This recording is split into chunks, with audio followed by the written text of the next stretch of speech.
Tandag City, Mindanao. Ang Tandag ay isang fifth-class city at kabisera ng probinsya ng Surigao del Sur, Philippines. Ayon sa senso noong 2015, ito ay may populasyon na 56,364 na katao sa 12,014 na kabahayan. Taunang ipinagdiriwang ng Tandag ang araw ng kapistahan ni San Nicolas de Tolentino, ang patron ng Tandag, tuwing ika-10 ng Setyembre. Ang isang nobena bilang parangal kay San Nicolas ay gaganapin sa loob ng 9 na magkakasunod na araw simula sa ika-1 ng Setyembre sa San Nicolas de Tolentino Cathedral. Ito ang highlight ng fiesta ng lungsod. Kaugnay nito, isang linggong pagdiriwang ang inorganisa ng local government unit ng Tandag. Ang parada, konsyerto at bazaar ay ilan lamang sa mga taunang perk na nakahanay para sa nasabing pagdiriwang. Ang Diwatahan Festival ay ginaganap tuwing Enero bilang parangal sa Santo Niño. Nag-organisa din ang Tandag City ng isang araw na cultural dance competition para sa mga interesadong dance group na gaganapin sa Tandag City Plaza. Ang Diwatahan Festival ay ang katapat ng Sinulog Festival ng Cebu City. Dahil ang Tandag ay ang kabisera ng lalawigan ng Surigao del Sur, ito ang nagho-host ng taunang araw ng Surigao del Sur Celebration, ang trade fair na nagpapakita ng mga produkto mula sa iba't ibang munisipalidad ng Surigao del Sur ay isa sa mga linggong kaganapan, habang ang lokal na pageant na pinamagatang Mutya ng Surigao del Sur na ginanap sa Tandag City Gymnasium sa Bangtad ang nagsisilbing highlight ng event. Ang Gold Bar Restaurant na matatagpuan sa Mabua ay nakaharap sa karagatang Pasipiko, sa klasikong ambience ng Filipino. Ipinagmamalaki ng 3 palapag na restaurant na ito na sikat sa Tandag ang lutuing Filipino. Ang ilan sa kanilang pinakamabenta ay ang crispy pata, iba't ibang seafood dish tulad ng king crab at prawns at ang klasikong halo-halo.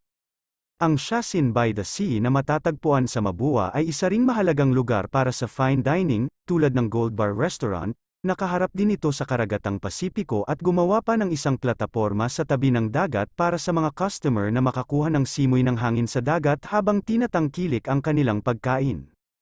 Ang Lahara, ang tinaguriang Starbucks ng lungsod, ang kakaibang coffee shop ay matatagpuan sa Osmeña Street sa Bagong Lungsod. Ang Nico's Grill na matatagpuan malapit sa Pimentel Sports Complex ay ang bagong klubang sentral sa Tandag. Karamihan sa mga Tandaganon ay dumadagsa dito para sa isang karapat-dapat na night out kasama ang mga kaibigan at pamilya. Ang Shrine of the Our Lady of Lourdes sa Bangtad ay matatagpuan sa tuktok ng isang bundok kung saan makikita ang buong 360 tanawin ng lungsod. Ang iba't ibang tindahan ng ukay-ukay sa Bagong Lungsod ay isang magandang lugar para mamili ng mga second-hand na fashion items. Kaibiganin mo ang sales lady at baka may discount ka lang. Tandag Town Plaza sa downtown Tandag na matatagpuan malapit sa St. Teresa College at sa San Nicolas de Tolentino Cathedral. Masisiyahan ang isang tao sa isang tamad na hapon sa parke habang kumakain ng ice cream mula sa mga kalapit na snack bar.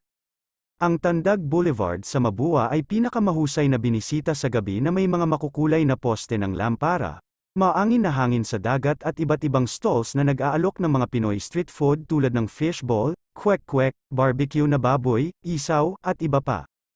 Iba't ibang grilled chicken restaurant ang nakahanay sa Capitol Road sa pagitan ng Telahay at Osmeña Street sa Bagong Lungsod. Mula sa lechon manok hanggang sa isang simpleng pork barbecue stick, binibigyan ka ng mga restaurant dito para sa abot kaya ngunit masarap na pagkain. Nag-aalok din ang Capitol Hills sa Telahay ng magandang tanawin ng lungsod, ang Governor Marilo Sports Complex, ang bagong ayos na Provincial Capitol, Social Hall at ang tennis court ay matatagpuan lahat dito. Ang beach resort sa Mabua ay ang pangunahing dalampasigan kung saan dinarayo ng maraming lokal lalo na sa panahon ng tag-init dahil sa accessibility nito. Kung mahuli mo ang ilang lokal na gumagawa ng skimboarding, subukang lapitan sila at alamin ang bagong sport na ito. Ang mga Tandaganon ay nalulugod na magturo sa isang panauhin ng lungsod. Mayroon ding iba pang malalapit na beach resort tulad ng Parola Beach Resort. Sa ika-10 matatagpuan sa Hagisan Inn, ang puso ng lungsod. Perpekto ito para sa medyo pribadong kainan o pagsasama-sama. Nangungunang mga atraksyon sa Tandag Caguait White Beach. Ang Caguait White Sand Beach ay matatagpuan sa munisipalidad ng Caguait, Surigao del Sur, hindi sa Tandag na 1 oras na biyahe mula sa Tandag City. Maganda ang beach. Ang Caguait White Beach Resort ay dating kilala bilang Waikiki Beach ng Pilipinas. Ito ay tinawag na ganoon ng sikat na piloto na si Charles Lindbergh sa kanyang mga pagbisita. matatagpuan ang beach sa bayan ng Caguait, Surigao del Sur. Ngayon, kinikilala ang dalampasigan bilang Boracay of Caraga, kung saan ginaganap ang Taunang Kaliguan Festival tuwing ika-24 ng Hunyo. Ito ay binibisita ng maraming tao sa panahon ng tag-araw. Mangkagangi Island matatagpuan sa baybayin mula sa Tandag, Surigao del Sur. Mapupuntahan lamang ang mabangis na isla na ito sa pamamagitan ng 40 minutong biyahe sa pump boat.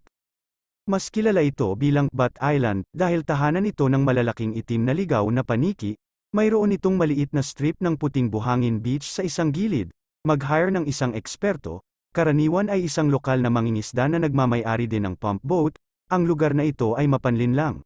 Mapupuntahan lamang kapag low tide at dapat na nasa labas ng isla bago ang simula ng high tide bilang ang mabilis lang ang pag-agos ng tubig kapag high tide. Bat Island na kilala rin bilang Mangkagangi Island, ayon sa Department of Tourism, matatagpuan ito 2 milya sa silangan ng Tandag. Mayroon itong nakakaakit na puting beach, mga kuweba na puno ng guano at mga paniki sa loob, na nag-aalok ng kakaibang karanasan sa lahat ng naghahanap ng pakikipagsapalaran. Ilang metro lamang mula sa isla ay isang malalim at asul na dagat na perpekto para sa scuba diving. Ilang taon na ang nakalilipas, ang Mangkagangi Island ay tanaw lamang mula sa malayo, walang turista o lokal ang nagtangkang pumunta doon dahil ito ay masyadong delikado. Tanging ang tuktok na bahagi ng isla ang nakikita dahil ito ay palaging high tide at hindi kailanman mababa. Kambal na isla ng Lenengao. Ang kambal na Lenengao Islands ng Tandag ay konektado sa bayan, Tandag, sa pamamagitan ng isang sandbar kung saan itinatayo ang mga bahay ng mga mangingisda. Mga century-old monkey. Mayroong ilang mga unggoy na naroon na mula pa noon. Twin Islands of Lenengao ay malalaki at maliliit na isla na tumetayo sa Tandag. Ang mga ito ay tunay na mga kanlungan ng puting buhangin, multifaceted na mga bato na napapalibutan ng mga skyscraping tree na pinangungunahan ng mga unggoy at mga ibong kumakanta, na siyang tirahan ng mga matandang paniki. Isang di malilimutang bagay sa Tandag ay ang mga sariwang seafoods sa mababang